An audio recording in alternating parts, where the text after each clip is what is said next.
Gold smuggling ಪ್ರಕರಣಕ್ಕೆ ಸಂಬಂಧಪಟ್ಟಂತೆ DRI ಅಧಿಕಾರಿಗಳು ತನಿಖೆಯ ಆಳಕ್ಕಿಳಿದಿದ್ದಾರೆ. ಈ ಸಂದರ್ಭದಲ್ಲಿ ರನ್ಯಾ ರಾವ್ ಕೇಸ್ನಲ್ಲಿ ಮತ್ತಷ್ಟು ಸಂಗತಿಗಳು ಬಯಲಾಗ್ತಾ ಇದೆ. ಏರ್ಪೋರ್ಟ್ ಕೊಠಡಿಯಲ್ಲಿ ಪರಿಶೀಲನೆಯ ವೇಳೆ ರನ್ಯಾ ಯಾವಾಗ ತಗಲಾಕೊಳ್ತಾಳಲ್ಲ, ಆ ಸಂದರ್ಭದಲ್ಲಿ ಲಾಕ್ ಆಗ್ತಾ ಇದ್ದ ಹಾಗೆ ಗಳಗಳನೆ ಕಣ್ಣೀರಿಟ್ಟಿದ್ದಾಳೆ. ಪ್ರೋಟೋಕಾಲ್ ಸಿಬ್ಬಂದಿ ಬಸವರಾಜು ಮುಂದೆ ರನ್ಯಾ ಕಣ್ಣೀರಿಟ್ಟಿರುವಂತಹದ್ದು. ನನ್ನಿಂದ ನೀವೆಲ್ಲ ತಗಲಾಕೊಂಡ್ಬಿಟ್ರಿ, ನನ್ನಿಂದ ತಪ್ಪಾಗ್ಬಿಡ್ತು, ಡ್ಯಾಡಿ ಮತ್ತು ಅಂಕಲ್ಗೆ ಕಾಲ್ ಮಾಡಿ ಎಲ್ಲವನ್ನು ತಿಳಿಸಿ ಅಂತ ಹೇಳಿ ಬಸವರಾಜುಗೆ ನಟಿ ರನ್ಯಾ ಹೇಳಿರುವಂಥದ್ದು. ಫೋನ್ ಮಾಡಿ ಸುದ್ದಿ ತಿಳಿಸು ಅಂತ ಹೇಳಿ ರನ್ಯಾ ಬಸವರಾಜುಗೆ ಹೇಳ್ತಾಳೆ. ಬಸವರಾಜ್ ಫೋನ್ ಕೂಡ ಆಲ್ರೆಡಿ ಡಿಆರ್ಐ ಅಧಿಕಾರಿಗಳು ಇಸ್ಕೊಂಡಿರ್ತಾರೆ. ಈ ವಿಚಾರ ಗೊತ್ತಾಗ್ತಾ ಇದ್ದ ಹಾಗೆ ಮತ್ತೆ ಕಕ್ಕಾಬಿಕ್ಕಿ ಆಗ್ತಾಳೆ ರನ್ಯಾ ಅನ್ನೋದು ಗೊತ್ತಾಗ್ತಾ ಇದೆ. ಈಕೆ ಅರೆಸ್ಟ್ ಆಗನಾಗಿಂದ ಹಿಡಿದು ಇಲ್ಲಿಯವರೆಗಿನ ಅಪ್ಡೇಟ್ಸ್ ಪಬ್ಲಿಕ್ ಟಿವಿಗೆ ಸಿಗ್ತಾ ಇರುವಂಥದ್ದು. ಹಾಗಾದರೆ ಈ ಗೋಲ್ಡ್ ಸ್ಮಗ್ಲಿಂಗ್ ಕೇಸ್ನಲ್ಲಿ ನಟಿ ರನ್ಯಾ ಲಾಕ್ ಆದಂತಹ ಸಂದರ್ಭದಲ್ಲಿ ಕೊಠಡಿಯಲ್ಲಿ ಏನಾಯಿತು ಅಂಥೇಳಿ ರನ್ಯಾ ಹೇಳ್ತಾಳಂತೆ, ಸಾರಿ ಬಸವರಾಜ್ ಅಂಥೇಳಿ. ಈ ಬಸವರಾಜ್ ಪ್ರೋಟೋಕಾಲ್ ಸಿಬ್ಬಂದಿ, ಈಕೆಯನ್ನು ಈತನೇ ಕರ್ಕೊಂಡು ಹೋಗ್ತಾ ಇದ್ದಿದ್ದು. ರನ್ಯಾ ಹೇಳ್ತಾಳೆ ಮುಂದುವರೆದು, ನನ್ನಿಂದ ನಿಮಗೆಲ್ಲ ದೊಡ್ಡ ಸಮಸ್ಯೆ ಆಯಿತು ಅಂಥೇಳಿ ಬಸವರಾಜ್ಗೆ ಹೇಳ್ತಾಳೆ. ಆಗ ಬಸವರಾಜ್ ರನ್ಯಾ ಮುಂದುವರೆದು ಮಾತನಾಡಿ ನನ್ನ ಫೋನನ್ನು ಕಿತ್ಕೊಂಡಿದ್ದಾರೆ ಅನ್ನುವಂತಹ ವಿಚಾರವನ್ನು ಕೂಡ ಬಸವರಾಜ್ ಗಮನಕ್ಕೆ ತರ್ತಾಳೆ. ನನ್ನಿಂದ ನಿಮಗೆಲ್ಲ ಸಮಸ್ಯೆ ಆಯಿತು ಅಂಥೇಳಿ ಬಸವರಾಜ್ ಬಳಿ ಮತ್ತೊಮ್ಮೆ ಆ ವಿಚಾರವನ್ನು ಪ್ರಸ್ತಾಪಿಸ್ತಾಳಂತೆ ರನ್ಯಾ. ಮುಂದುವರೆದು ಹೇಳ್ತಾಳೆ ರನ್ಯಾ, ಡ್ಯಾಡಿ ಮತ್ತು ಅಂಕಲ್ಗೆ ಫೋನ್ ಮಾಡಿ ವಿಷಯವನ್ನು ತಲುಪಿಸು ಅಂಥೇಳಿ. ಅದಾದ ಮೇಲೆ ಇದೇ ವಿಚಾರಕ್ಕೆ ಸಂಬಂಧಪಟ್ಟಂತೆ ಇಬ್ಬರಿಗೂ ಕೂಡ ಸಾರಿ ಹೇಳಿದೆ ಅಂತ ಹೇಳು ಅಂಥೇಳಿ ಪ್ರೋಟೋಕಾಲ್ ಸಿಬ್ಬಂದಿ ಬಸವರಾಜ್ಗೆ ಇದೇ ರನ್ಯಾ ಅರೆಸ್ಟ್ ಆದಂತಹ ಸಂದರ್ಭದಲ್ಲಿ ಹೇಳುವಂಥದ್ದು.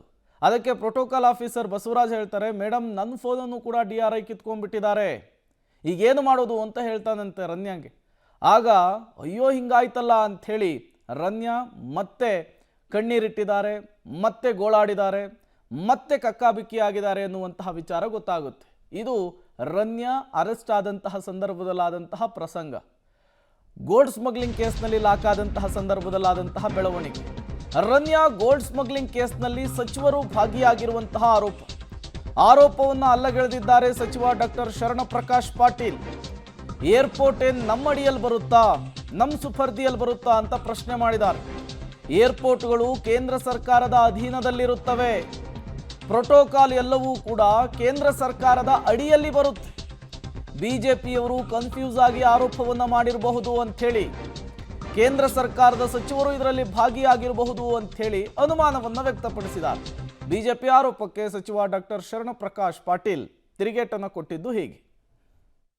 ಸ್ಮಗ್ಲಿಂಗ್ ಇದರಲ್ಲಿ ಮಿನಿಸ್ಟರ್ ಏನು ರೋಲ್ ಇಡೋಕ್ಕೆ ಸಾಧ್ಯ ಇದೆ?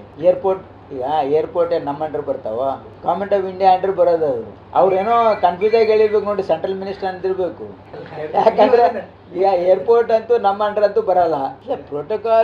ಪ್ರೋಟೋಕಾಲ್ ಏನು ಮಾಡ್ತಾರೆ ಈಗ ನೋಡಿ, ಏರ್ಪೋರ್ಟಲ್ಲಿ total control is government of India. Especially ಇದು ನಿಮ್ಮ ಇಮಿಗ್ರೇಷನ್ನು, ಹೊರಗಿಂದ ಬರೋದು ಎಲ್ಲ ನಿಮಗೆ ಗೊತ್ತಲ್ಲ. ಹಾಗಾಗಿ ಅದು ನಮ್ಮ ಸರ್ಕಾರದಲ್ಲಿ ಯಾರು ಹಂಗಿರ್ಲಿಕ್ಕೆ ಸಾಧ್ಯ ಇಲ್ಲ. ಮತ್ತು ಕೇಂದ್ರ ಸರ್ಕಾರದ ಮಂತ್ರಿಗಳು ಹೇಳಿರಬೇಕು, ಅದು BJP ಅವ್ರಿಗೆ ಕೇಳಬೇಕು. ಈಗ ರನ್ಯಾ ರಾವ್ ಕೇಸ್ನಲ್ಲಿ ರಾಜಕೀಯ ಕೆಸರೆರ ಚಾಟ ಕೂಡ ಜೋರಾಗ್ತಾ ಇದೆ. ಅವ್ರ ಮೇಲೆ ಇವ್ರ ಮೇಲೆ ಅವರು ಆರೋಪ ಪ್ರತ್ಯಾರೋಪ ಮಾಡ್ತಾ ಇದ್ದಾರೆ. ಬಟ್ ತನಿಖೆಯಲ್ಲಿ ಅಸಲಿ ಸತ್ಯ ಗೊತ್ತಾಗಬೇಕಾಗುತ್ತೆ. ಬಟ್ ರನ್ಯಾಳ ಟ್ರಾವೆಲ್ ಹಿಸ್ಟರಿಯನ್ನು ನೋಡಿ ಕೇಂದ್ರದ DRI ಅಧಿಕಾರಿಗಳಿಗೆ ಅನುಮಾನ ಬಂದಿದೆ ಅನ್ನೋದಾದರೆ ದುಬೈನ ಏರ್ಪೋರ್ಟ್ ಅಧಿಕಾರಿಗಳಿಗೆ ಯಾಕೆ ಬರಲಿಲ್ಲ ಅನ್ನೋದು ಈಗಿರುವಂತಹ ಪ್ರಶ್ನೆ.